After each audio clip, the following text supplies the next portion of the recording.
It was supposed to be easy.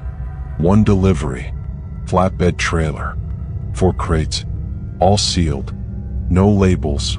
The client didn't want questions. Paid in cash, half up front, half on arrival. The route? Just a line drawn on paper. Not a map, not a GPS file. Just a thick black line, hand-drawn across a series of numbers and town names Jules didn't recognize. Jules had been an independent hauler for 12 years. Didn't rattle easy. Took contracts others passed on. Storm runs, silent hauls, even a few military ones that were need to know.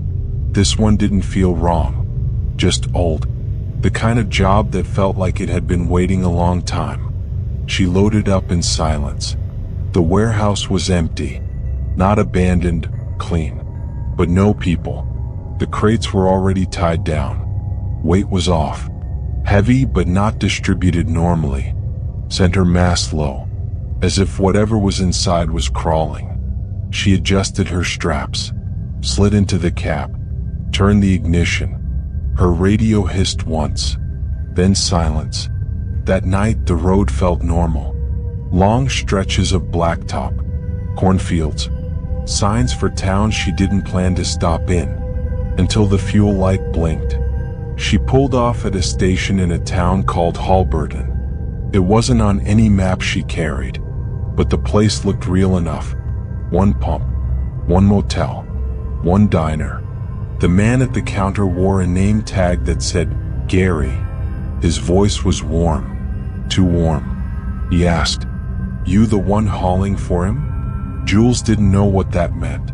Just smiled. Paid in cash. The next morning she hit the road again. Drove 7 hours. Turned where the line on the paper told her to. Kept going. Fuel light blinked again. She pulled over. Same station. Same town sign. Welcome to Halberton. Same pump. Same man. Back again, he said. She stared. Was just here yesterday. He nodded slowly. Most are. She checked the odometer. No miles added. Checked her phone. No signal. Checked the time. 3:13 p.m. It had been 3:13 the day before. She drove again. This time non-stop. 10 hours. Turned off onto a gravel road that wasn't marked. Saw a sign hanging crookedly on a wooden post. It read, "Return lane." A coyote ran across the road, stopped, looked her dead in the eye. Its mouth opened, but no sound. When she blinked, it was gone. She hit the brakes. Her hands were shaking. She looked in her mirror. The crates were still there, but something had shifted. The straps were tighter. One looked as though it had moved slightly, as if repositioned. She slept in her cab that night, locked the doors, kept a wrench in her lap, woke up freezing. Windshield was frosted over, on the inside. Scratched a peephole in the glass. Looked out. The gas station. Halberton. Gary at the pump. Waving. That was the moment Jules stopped questioning it. She stopped trying to leave. Stopped checking the time. Just drove. Day after day, the road unfurled like a looped film reel. Halberton always there at the end. Motel key always the same. Room 6. Diner food never changed. Gary's question never changed. You the one hauling for him? And each time her answer grew less sure. Until one morning, her truck door was already open. She climbed inside. The ignition turned before she touched it. The engine started itself. The wheel turned without her. And her radio, long broken, clicked on. A voice she didn't recognize spoke. Route confirmed. Arrival in progress. She gripped the wheel. But her hands weren't touching anything. She looked down. The wheel was gone. She looked back. The crates were gone too. Just empty space. And then, the sound of straps tightening behind her. Something now riding with her. Not behind. Not beside. Inside. And the route continued. The same. Again. Over.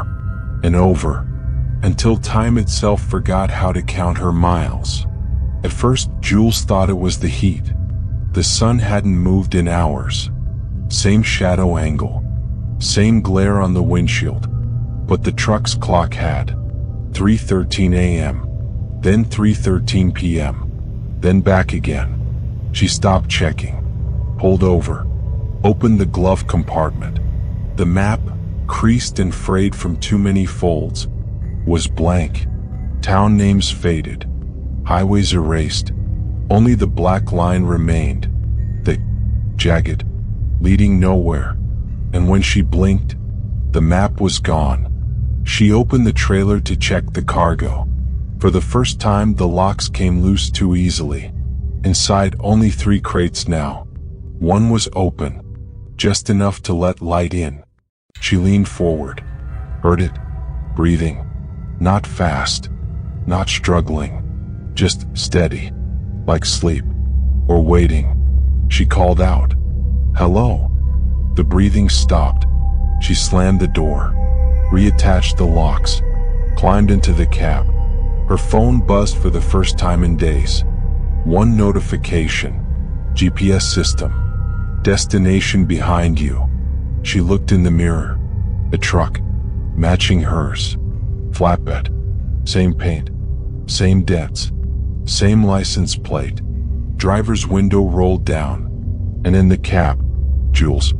Not someone like her. Her pale. Eyes wide. Mouth open but not moving. The other Jules raised her hand. Not a wave. A warning. Slow. Intentional.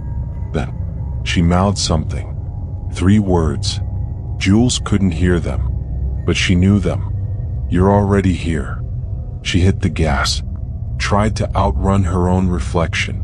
But every mile she drove, the truck behind her got closer, until she realized it wasn't behind her, it was her.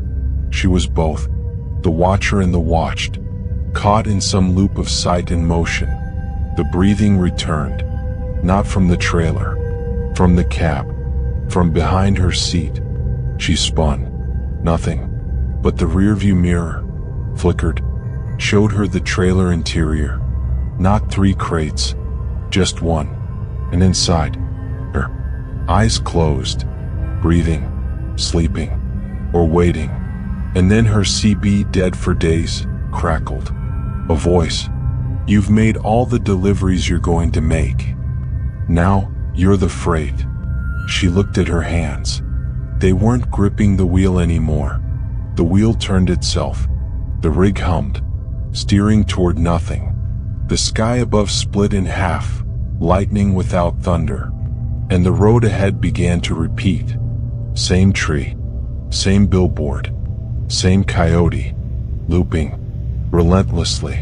She screamed, pounded the dashboard, but her reflection just stared at her, calm, smiling, because whatever was in the crate now was in the driver's seat, and Jules was just another passenger on a route with no end, a permanent fixture.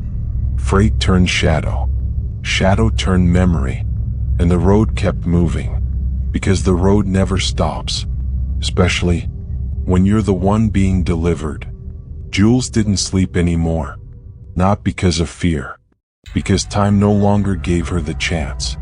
Every rest stop was the same broken vending machine, same flickering light above room 6, same man at the gas station. But the last stop was different. For the first time, her trailer was open. Only one crate left. Sitting inside, a small VHS tape. Taped to it, a note. Watch before arrival. Her hands trembled. The handwriting looked like hers, but off. As if written in a hurry, or by someone trying to remember how letters worked. She hadn't seen a VHS in years. But the motel lobby had an old television. One of those with the built-in tape slot. Dusty, cracked screen, still plugged in. She pushed the tape in. Static. Then a black screen. A voice. "This footage is for Jules only. If you are not Jules, stop watching now. She leaned in. The image flickered. Then, a truck. Her truck. Parked. Empty. Camera pans. Motel room 6. Door creaks open. Jules steps out, holding a tape. Her expression? Wild-eyed. Half-sane. She looks into the camera and speaks. If you're watching this, you're me. But not yet. You will be. And you'll try to stop it. You can't. I've tried. Burned the crates. Drove off-route. Threw the tape out the window. It always ends here. Jules watched as herself in the tape stepped closer to the camera. There's no destination. You are the delivery. You're what's being hauled. The truck just keeps driving to drop you off. And you. She stared. I don't understand, she whispered. The TV Jules paused, and then looked directly into the lens. Yes, you do. Suddenly the screen cut. Now the image was Jules in the motel lobby, watching the tape. But this footage wasn't recorded. It was now. What? She looked at the wall-mounted TV, and there she was, on screen, watching herself. Watching herself. She screamed, but the tape kept going, every second looping the same. Her screaming. Her watching herself scream. Her grabbing the tape. Her placing it back in the crate. Her locking the trailer and driving. The screen glitched violently, then reset. She ejected the tape, but it wasn't warm. It wasn't real.